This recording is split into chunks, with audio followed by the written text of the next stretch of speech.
No niin, tämä on nyt sitten se video, mitä varmaan moni on vähän pelännytkin tapahtuvan. Eli nyt on sovittu Hooters Caprista kaupat ja mä oon siitä luopumassa.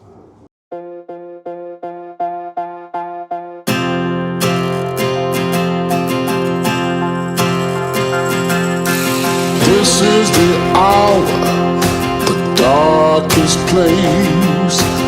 Dante's Inferno, the devil's maze. It's a good world going bad.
Jos sä haluat pestä edullisesti autoa, niin kannattaa mennä sitten Neste Easy Washiin. Täältä saa kuukausihinnoittelulla pesuja ja uudet asiakkaat saa nyt vielä 50% alennuksen koodilla BOO50, BOOO50. Käy ihmeessä käyttää se.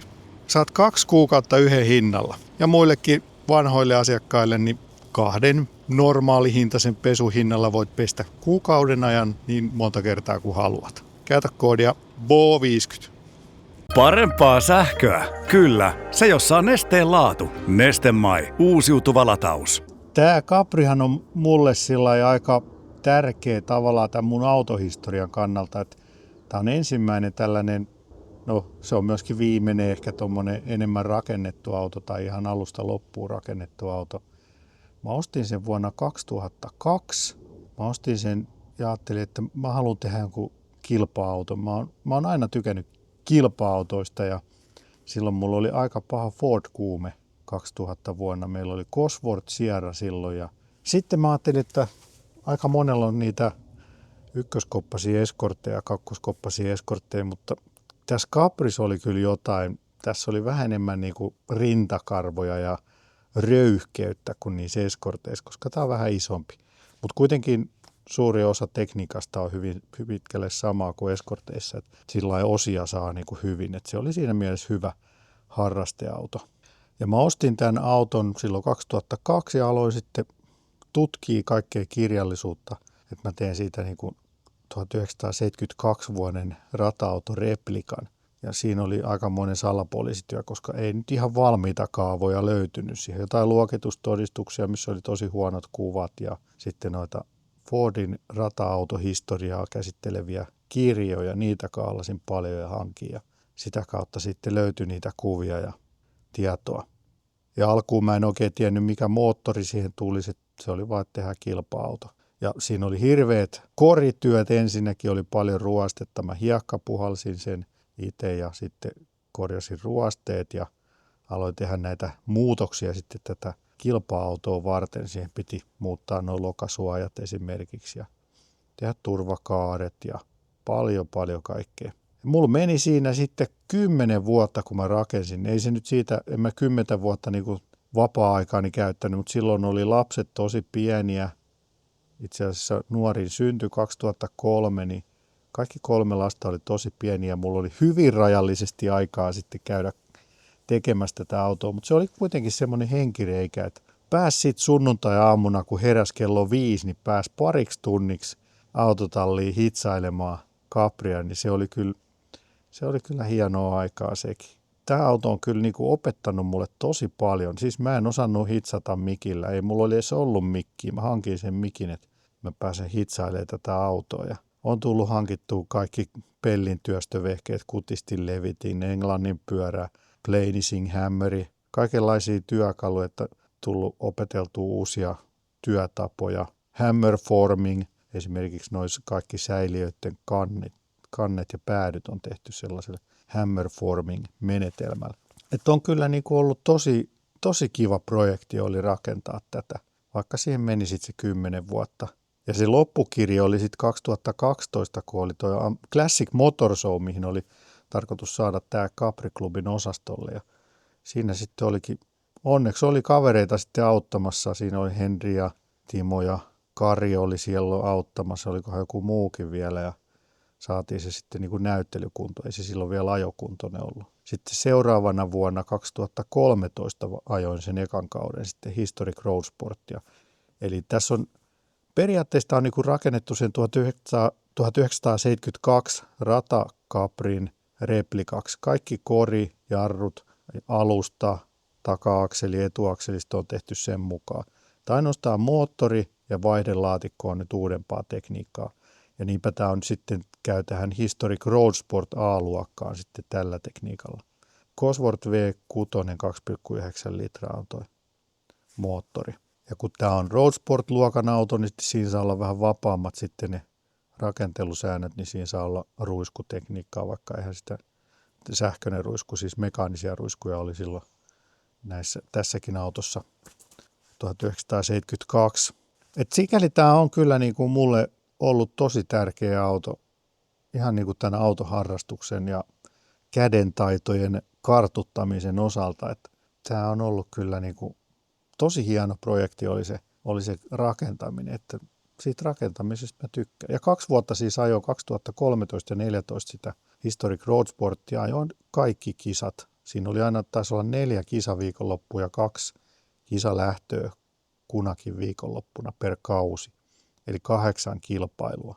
No miksi mä en nyt enää ole käynyt kisoissa? No ei ole yksinkertaisesti, ei ole aikaa, koska se oli aika täyspainoinen sitten harrastus yksinään jo tämä rata-auto, koska se kisa viikonloppu jo, niin se on jo aika rankka, koska sun pitää periaatteessa, jos haluat, niin kuin minäkin nyt en ollut silloin, enkä vieläkään ole, enkä tule koskaan olemaankaan mikään hyvä kuski, niin mä sitten perjantaisin oli aina vapaat harjoitukset ja sitten perjantaina mentiin jo sinne kisapaikalle, eli torstai-iltana ajettiin sinne, eli koko alkuviikko oli jo pakattu kamppeita sit siihen huoltoautoon ja autotrailerille.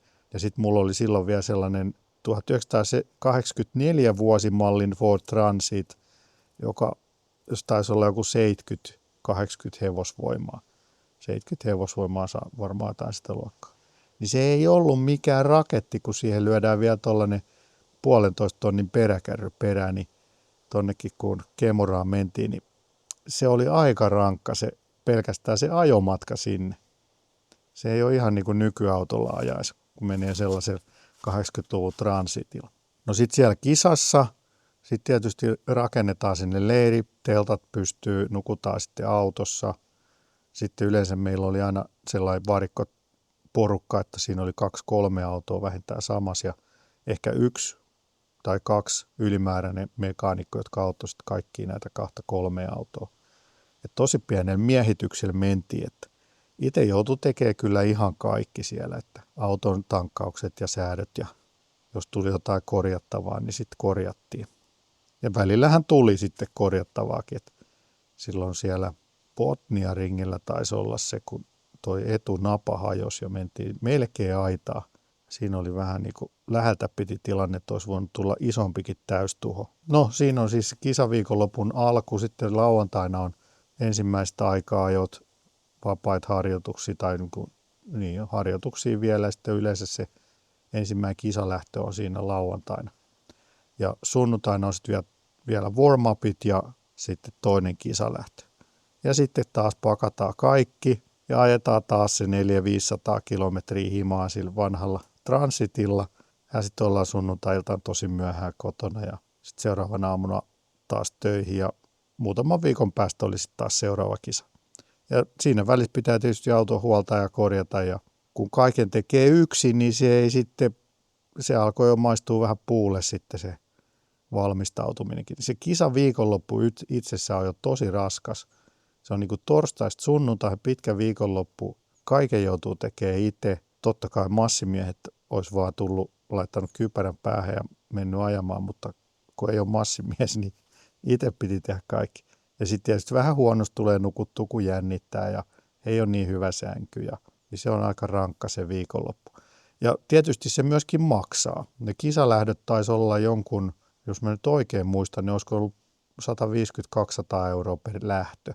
Eli siitä tulee joku 300-400. Sitten tietysti polttoaineet. Tämä auto kuluttaa keskimäärin litran per kierros. Eli kisa oli yleensä semmoisen 7-10 kierrosta, jos nyt muistan oikein. Ja sitten perjantai-harjoitukset päälle, niin kyllä siinä 40 kierrosta tulee helposti, jopa 50 kierrosta viikonlopussa, kun ottaa warm-upit huomioon.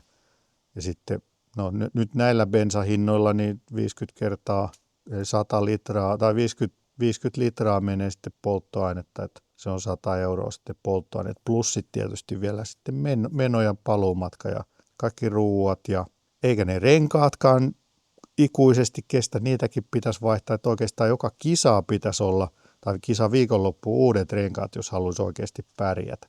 Ja sitten tietysti sadekelirenkaat. Se voi sanoa, että se 1,000 € per kisaviikonloppu oli ihan sellainen normisumma, jos mitään ei hajonnut.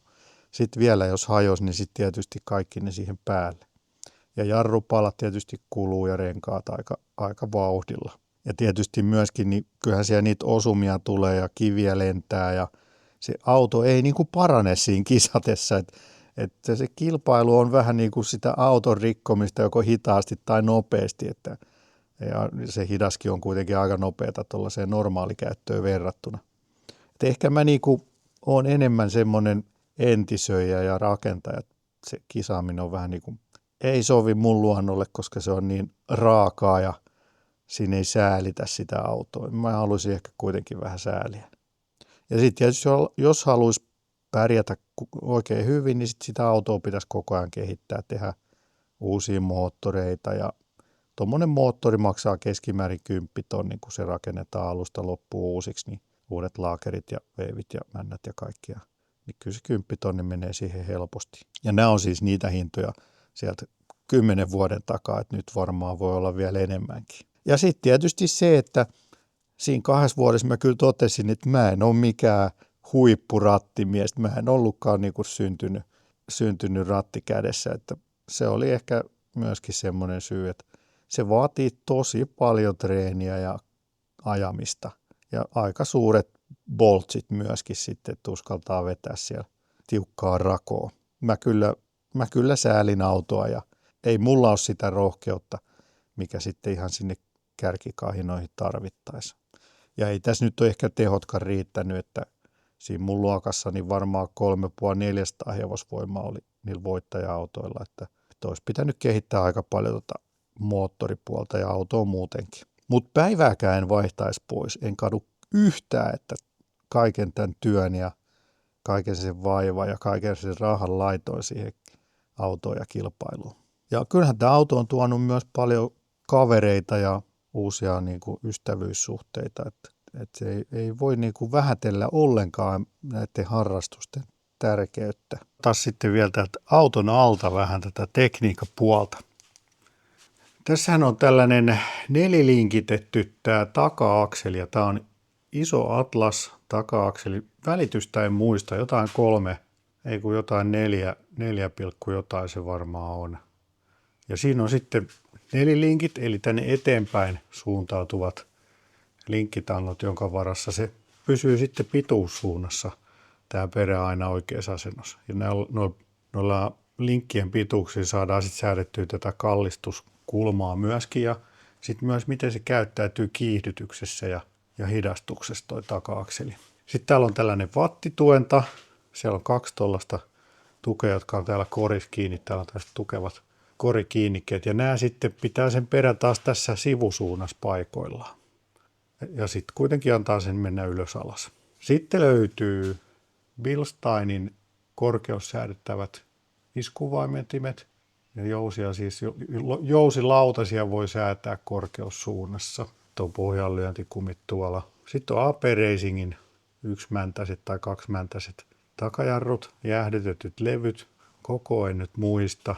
Ja sitten tässä on sellaiset kelluvat vetarit, eli vetoakselit voidaan vaihtaa tuosta vetämällä, kun avaa tuon pultin, niin ne lähtee sieltä vetämällä ulos. Että tuo naparatkaisu on vähän erilainen. Nyt en vannetta muista, kenen tekemä. Se on sellainen englantilainen firma. Tämä on vähän tällainen BBS-kopio. Ja koko on 17 tuumaa. Ja mikäs tämä oli tämä koko nyt sitten muuten? 2354017 on tämä takarenkaan koko. Edes oli vähän kapeammat muistaakseni. 23, ei samat, ne on 235 edessäkin. Joo, no mutta sitten lähdetään täältä menee tonne eteenpäin. Kardaani on ihan vakio kardaani. Sitten tämä pakoputki tulee tähän. Taas on katsottu mallia niistä 70-luvun ratakapreista ja ulostulo tulee sitten tuossa kuskin puolelta. Että varmaan sen takia mulla nyt korva tinnittää tämä vasen korva, kun pakoputki on ollut tuossa kuskin ikkunan alla. Ja tietysti tässä on ollut se ajatus, että turha sitä paksua ja raskasta pakoputkea viedään tuonne taakse asti. Ja sitten myöskin se haittaisi tätä linkkien toimintaa. Et jos se nyt tostakin saa heittää ulos sen pakokaasun, niin miksi viedä taakse asti? Sitten täältä löytyy vaihdelaatikko, Borgwarner T5, eli sama mitä Cosworth Sierroissa on. Tuolla on nopeusmittarin anturi.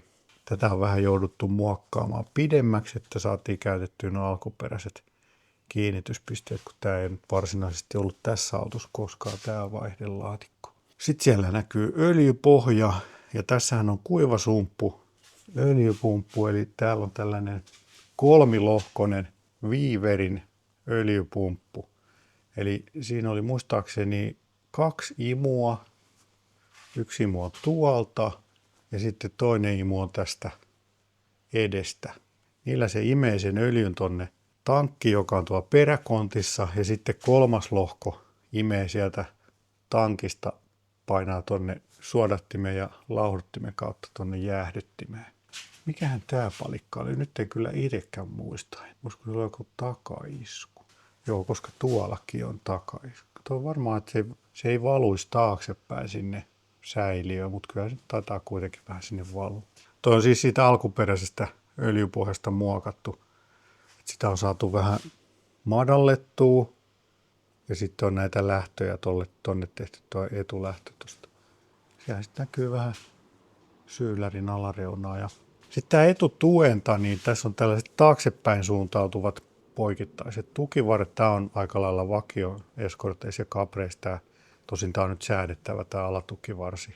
Sitten on vakaa ja kiinnitetty tonne tolppaa ylös. Olisikohan tässä taskulamppu? Niin, siellä on siis vakaaja kiinnitetty tuohon ja sitten on tällainen vajeri, joka estää, ettei se liikaa jousta ulos toi tolppa ja sitten ettei lautanen hyppää, tai nuo jouset hyppää pois paikolta. Ja taas AP Racingin nelimäntäiset satulat ja sitten on kunnon levyt jäähdytetyt. Ja 3 yhteen on toi pakosarja, eli tulee tuolta aika pitkällä primäärillä ja ei ole mitään sekundääri. Tuossa se tyhtyy. Ja on makea tää nyt, vaikka kuulo menikin.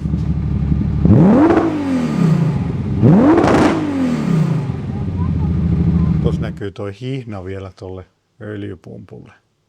Et nyt se on varmaan se öljyt on valunut tänne öljypohjaan, niin nyt pitäisi toi hihna irrottaa ja sitten mulla on porakone se, että ollaan samalla hihnapyörä ja sillä sitten pyörittelee sen, imee sen öljyn tuolta tankista. Siinä on toi kampiakselin nopeusanturi. Eiköhän ne siinä ollut nyt tää alakerta. Voidaan sitten katsoa tuolta yläpuolelta. Ja näkyy latu.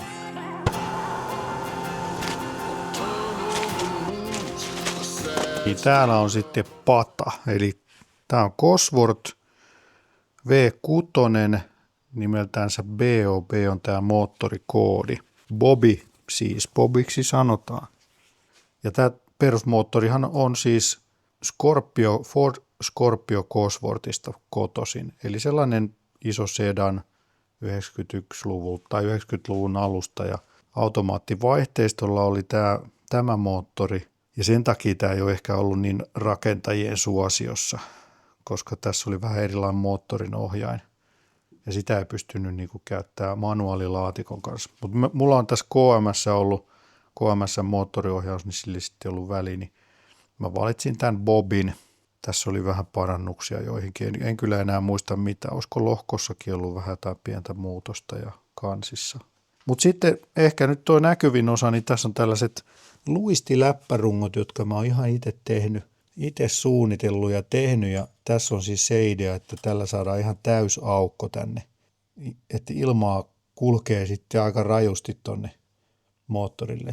Siellä nyt taitaa ne venttiilit näkyykin, kun oikein katsoo, niin aika suora torvi sitten.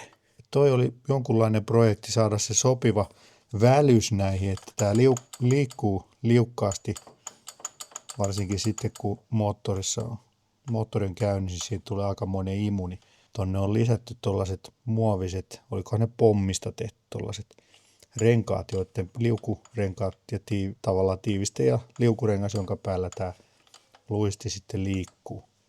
Ja sitten tyhjäkäynti säädetään tuolla aukolla. Että tässä on tyhjäkäynnin säätöruuvi sitten tossa. Täällä oli muuten aika paljon näitä 3D-tulostettuja metalliosia, niin kuin toikin esimerkiksi. Imuilman lämpöanturi. Sitten tuolla on tuo kaasuläpän asentoanturi. Täällä on sitten bensalinjat tossa. Bensapumput on tuolla peräkontissa. Tuossa näkyy tuo bensan paineen säädin. Ja sitten siinä on tuo puola.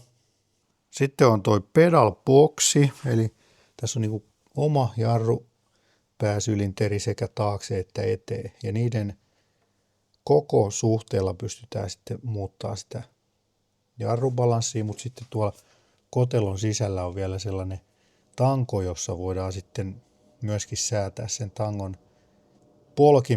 poljin on periaatteessa niinku keskellä sitä tankoa ja sitten päissä on sitten näiden kahden sylinterin toimintavipu ja sitten sitäkin voidaan vähän säätää sillä sitä jarrubalanssia. Periaatteessa sitä voi säätää vaikka ajon aikana, kun siihen laittaa sellaisen säätövaijerin. Sitten tuossa on huohotussäiliö syyläriltä. Syyläri on tuollainen aika iso alumiinisyyläri, että sen kanssa jäähdytyksen kanssa ei ollut kyllä mitään ongelmia. Tuolta löytyy töötti, äänimerkki. Siinä on se laturi. Sitten tuolla näkyy se öljypumppu. Ja toi taisi olla 2:1, jos muistan oikein toi noiden hihnapyörien suhde. Niin ja tuossa lukee 2, eli tämä on toinen moottori, kun ensimmäinen hajosi Dynossa. Ja se on itse asiassa meikäläisen suosituin video, silloin yli 500 000 katselukertaa, kun se ensimmäinen moottori hajoaa Dynossa.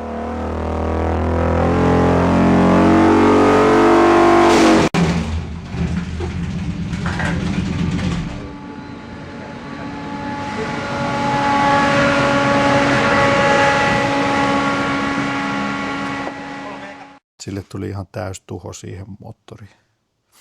Tuossa on sitten öljyn suodatin ja täällä sitten öljyn lauhdutin tai jäähdytin, miten se nyt haluaa sanoa, ehkä ei kauhean hyvin näy, mutta se on tuo syylärin takana.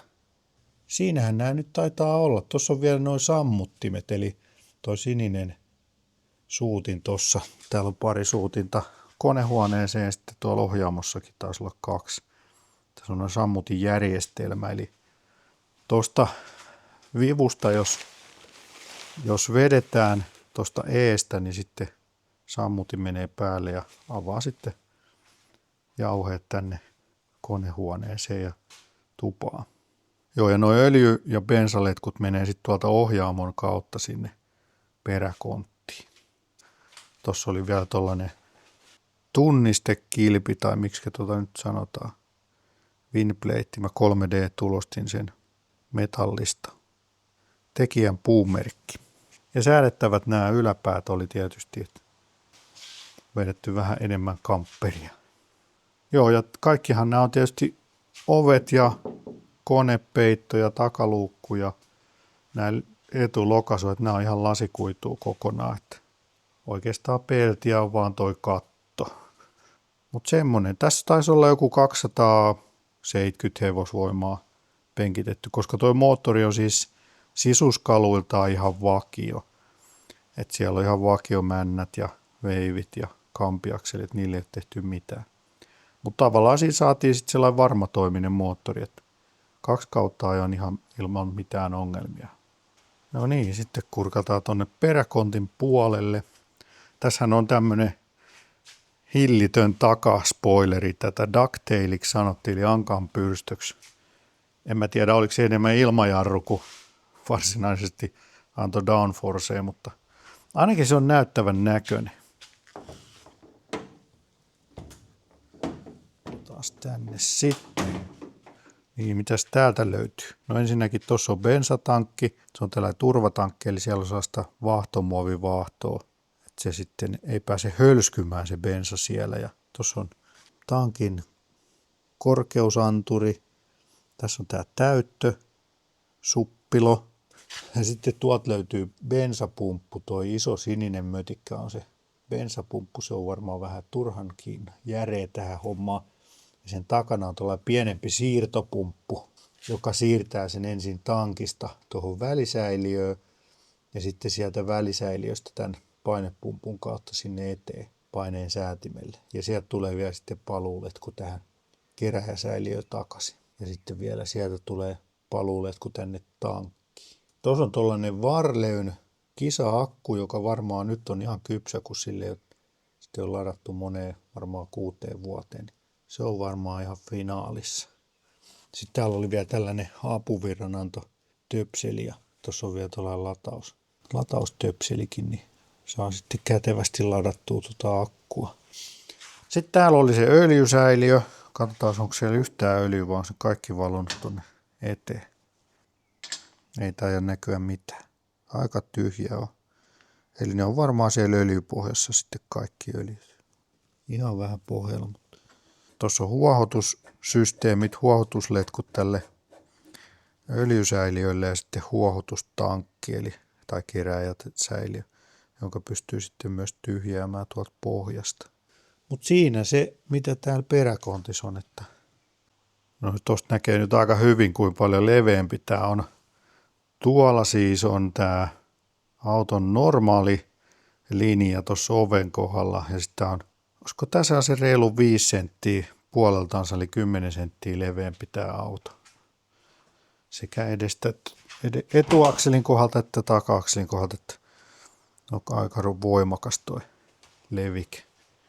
Ja sehän tästä niinku tekee just mun mielestä hienon noi levikkeet, että vähän muskulaarisemman näköinen, maskuliinisemman näköinen.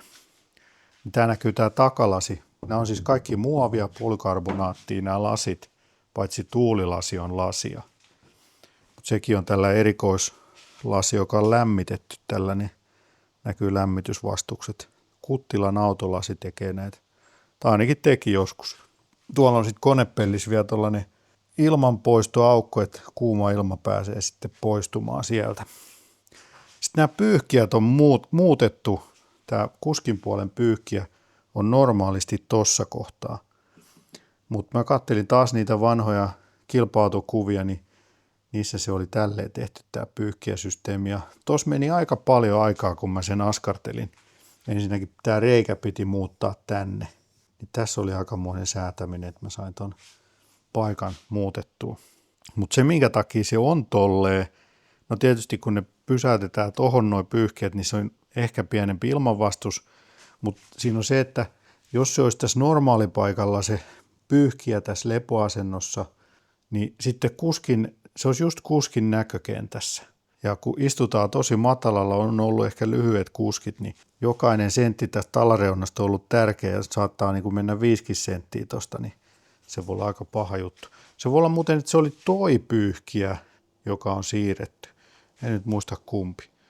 Kyllä se muuten toi varmaan, koska tämähän tulisi tänne, niin toi on siirretty tuollaisen 30 senttiä keskemmälle. Tuossa on muuten vielä päävirtakytkimen etälaukaisu. Ja nämäkin on kaikki polykarbonaattia.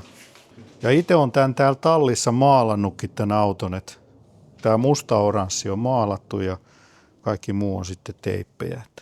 Niin sitten mennään tänne sisälle. Vakio ovenkahvat, mutta mä oon niistä deletoinut ton lukon pois, että se on kitattu umpeen. Sitten sisällä on, vaikka tää on nyt kuituu, tää ovi, lasikuituu, ihan koko runkokin tässä ovessa. Sisällä on sitten tuolla alumiinilevy, joka on vedetty tuollaisella alkantaaralla. Ja sitten on oma designi nämä ovenkahvat, eli nämä on niin kuin vaijerilla toimii sitten tuo lukituksen avaus. Ja sitten on tällaiset vetosilmukat, josta vedetään ovi kiinni.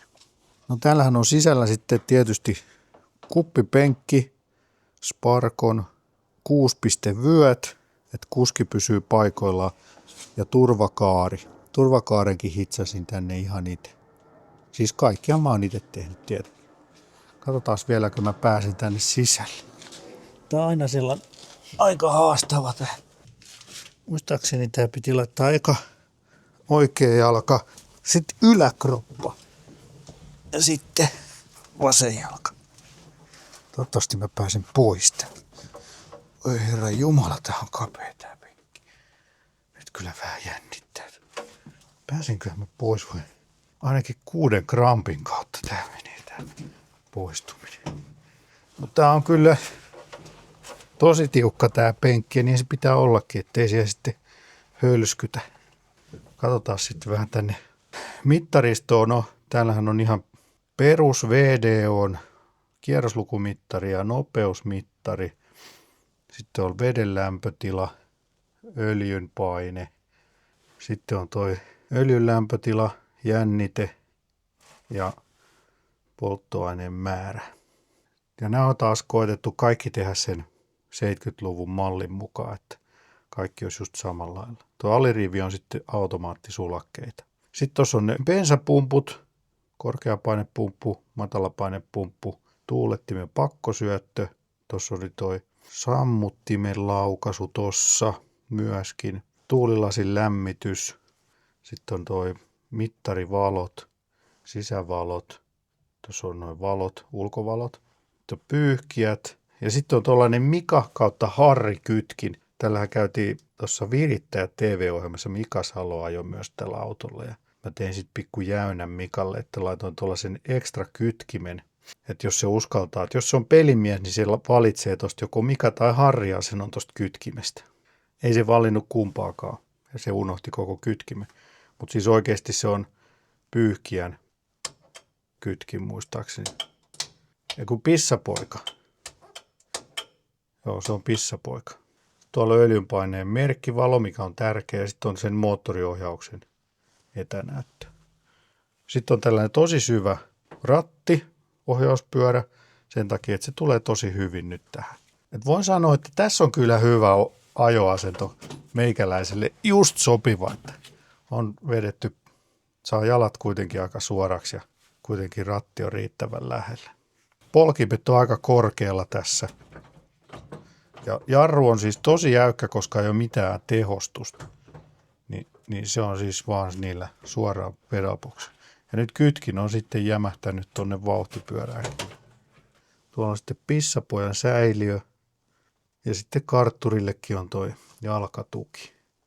Sitten on tällainen kisapeili. Tämä on tosi laaja tämä kulma, niin näkee sitten vähän, että missä ne kilpakumppanit menee. Nyt täällä on vähän varausia sitten täällä laatikoissa, mikä lähtee nyt sitten uudelle omistajalle. Tuolla on myös uusi ratti, koska tämä ratti oli rikki. Tästä oli sauma, hitsaussauma pettänyt tuossa. En tullut vaihtaneeksi nyt sitäkään sitten. Mutta tämmönen. Niin joo, vaihdekepin nupis on tollanen kytkin. Se on siis toi lähtörajoitin, muistaakseni 4000 kierrokseen rajoittaa. Eli voi painaa kaasun pohjaa, kun painaa ton napin pohjaa ja sitten siinä lähdössä, niin sitten kun on lähtenyt liikkeelle, niin sitten päästään tämän napin irti, niin sitten se rajoittaja nousee sinne 7500. Niin tossa on muuten käynnistyspainike. Tämä, eli tuolta ensin virrat päälle ja sitten tosta startataan. Täällä on sitten vielä tämä pääkytkin. Ei tapahdu mitään. Ihan tyhjä akku. Ja hydraulinen käsijarru, semmonen löytyy. Mut joo, tämmönen tää Capri on täältä sisältä. Ehkä nyt on vähän haikea fiilis. Onhan tää tullut kaikenlaista koettua ja hyviä ja huonoja hetkiä. Ja erittäin jännittäviä hetkiä. Se on nimittäin aika kuumottava se tilanne siinä vaiheessa, kun siinä on parikymmentä autoa siinä lähtöruudukossa ja valot menee punaiseksi ja sitten odotellaan, että se vihreä syttyy. Siinä on pulssi korkea. Se on makea hetki. Sellaista niinku jännitystä ei kyllä niinku ihan heti tule mieleen, missä muualla voisi kokea. Se on ollut kyllä hienoja hetkiä, mutta eipä niitä kukaan multa pois vie, että ne muistot säilyy.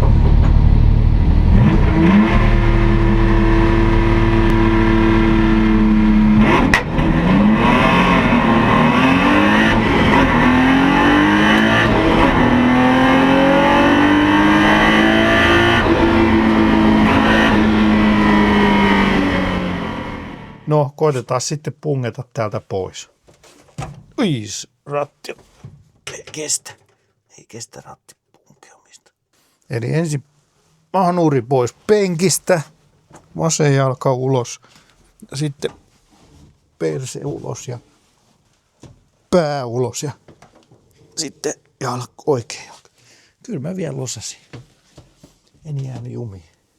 Nämä ovet, kun on siis tosi kevyet, niin näitä ei voi siitä niinku lyödä kiinni, vaan että nämä täytyy työntää jalalla. Noin.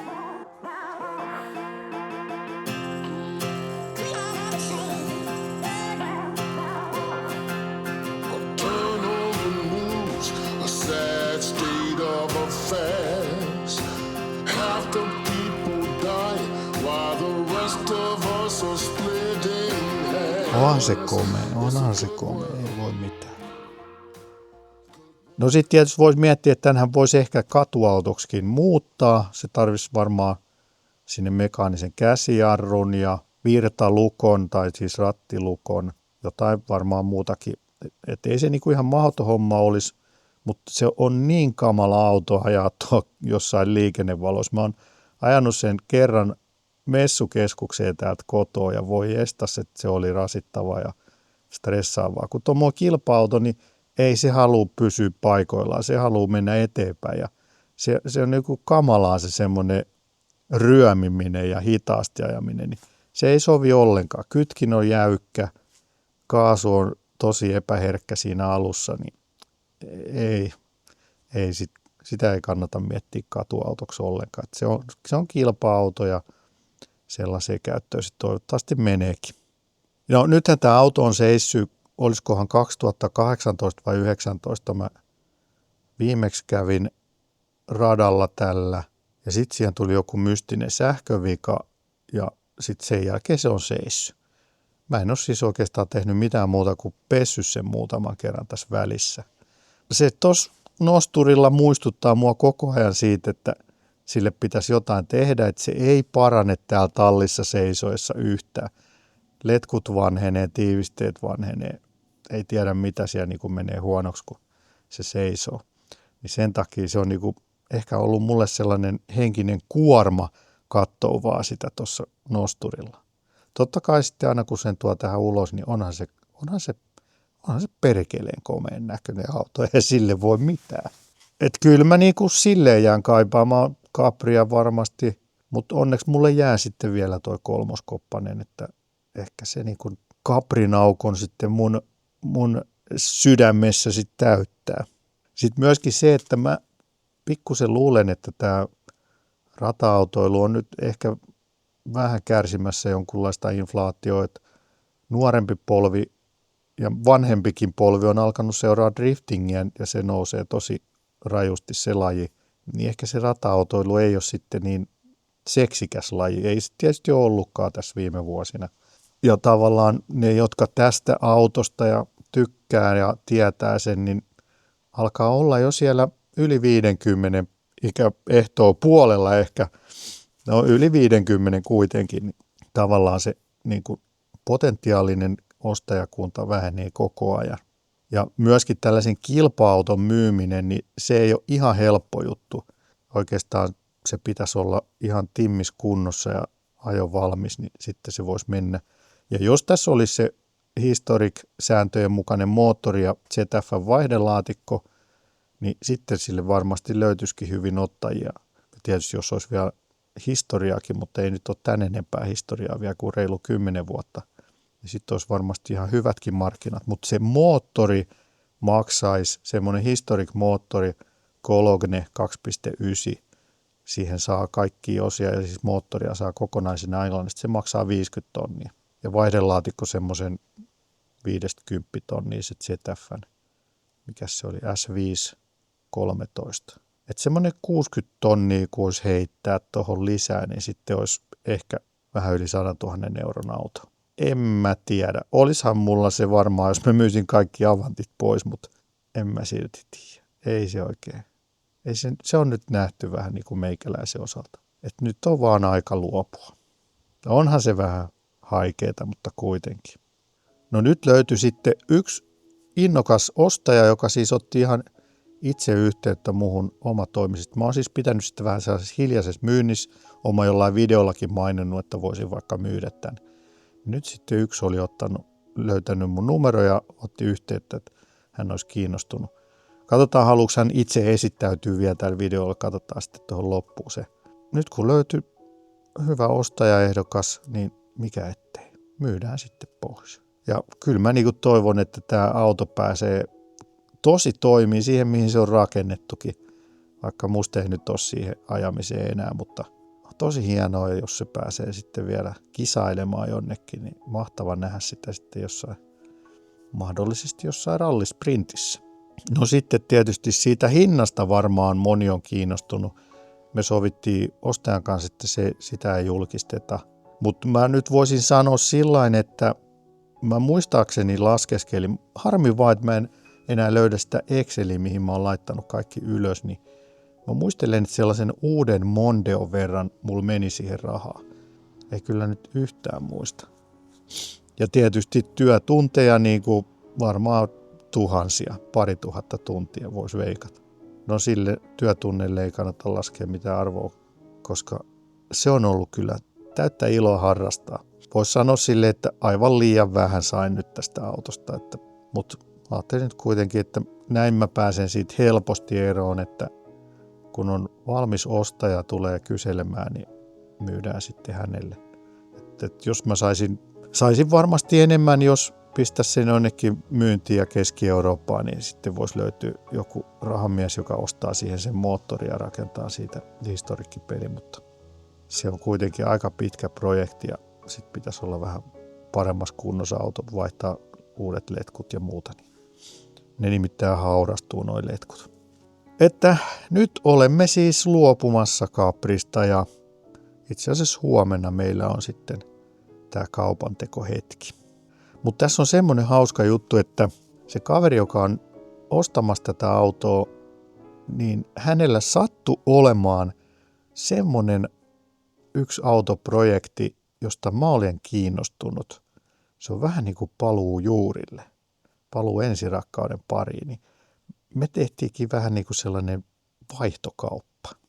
No niin, nyt meillä on täällä Caprin uusi omistaja Janne paikalla. Niin mitkä sulla on nyt niin kuin suunnitelmat Caprin suhteen? No toi on vähän aukikin vielä, mutta... Onko kisailua vai? Kyllä jollain tasolla, juu. Joo. Siis niin kuin harrasten mielessä. Mutta nyt vähän aikaa puhallellaan, katsellaan läpitte ja Joo. käytellään, että lähdetäänkö muuttaa jotain. Autohan on niin kuin, moottorikin on niin kuin taideteos, että siitä on vähän toisaalta sääli ruveta muuttaa, mutta on siinä vähän ajatuksia, että voisi vaihtaa sinne V8. Niin. Mutta katsotaan nyt, kun puhallellaan hetki, kun saadaan talliin sen. Niin. No mikä se onko niinku kisailu, mikä luokka tai mikä laji? Joo. No itse asiassa toi rallisprintti ja asfalttia vähän on ajatellut, että se voisi olla toi. Ja voisi olla kyllä joku roadsportin kisa. Niin. Mutta ei ole selkeää sellaista, mutta kiinnostusta on, kun joskus on ajellut, niin semmoiseen harrastelumieliseen ajatteluun. Joo. Mä eilen illalla tein videon, mä niin kuin tein surutyötä eilen. No joo, ymmärrän, joo. Tien, Että mulla ei ole mikään auto ollut 24 vuotta niin kuin niin, tää on no, ollut. no ei ole kyllä itselläkään ja sitten se, että mäkin olen ihan rakentanut autoja alusta loppuun asti, niin se on aika homma. Niin, Se kyllä. ei ole ihan sellainen ehtoitten homma. Että. Sitten yksi kaveri sanoi, että nyt sulla on ollut se 24 vuotta, joista se on ollut 23 vuotta ja 11 kuukautta tallissa, niin, ettei se kauheasti ole käynyt joo, kyllä, että mäkin olen just seurannut tätä kyseistä. Olin yhdessä toisesta Caprista kanssa kiinnostunut, mutta se meni siinä ja toi ensimmäinen auto on ollut Capri, niin se on jotenkin jonkunmoinen semmoinen vanhan miehen sairaus. Niin, no tässä on ihan se hauska puoli, että tämä on sun eka auto ollut Capri ja sitten taas toi on ollut mun eka niin, auto. Että tässä, jotenkin, niin kuin, niin. tässä nyt jotain haavoja on, parannellaan. Joo, kyllä joo, ja tää kävi sitten aika kivasti. Joo. No mut hei, toivotetaan onnea ja toivottavasti nähdään sitten Capri jossain kisoissa. Joo, kyllä ja varmaan tiedotellaan, että mitä niin tapahtuu. Mutta se on sitten ihan eri video. Katsotaan se sitten erikseen. Nyt varmaan tähän tulee sitten sellainen jonkunlainen video vielä tuosta, kun Capri menee traileriin ja häipyy horisonttiin. Kyllä tämä vähän on tunteellinen hetki. On tämä vähän vaikeaa. Mutta ei se auta. Uutta kohti. Uusiin seikkailuihin. Käy tilaamassa kanava ja näet sitten mikä se uusi auto on. Sekin on muuten polttis. Palataan seuraavaan videolla. Kiitos kun katsoit. Pöi pöi.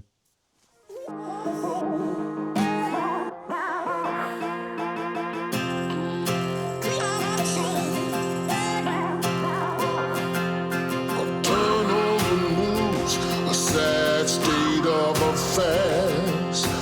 Half the people die while the rest of us are splitting hairs. It's a good world gone bad.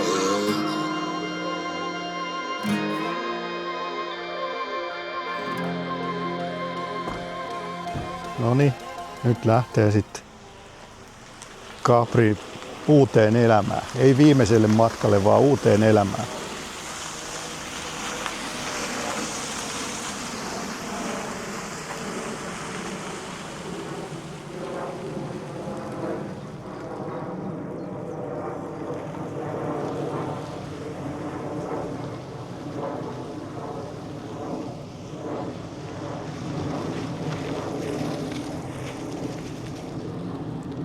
Hei hei. Sinne meni. Sitten alkaa ehkä pikkuinen projekti kyllä tämän kanssa. Tää oli ehkä vähän isompi palapeli kuin mä kuvittelin.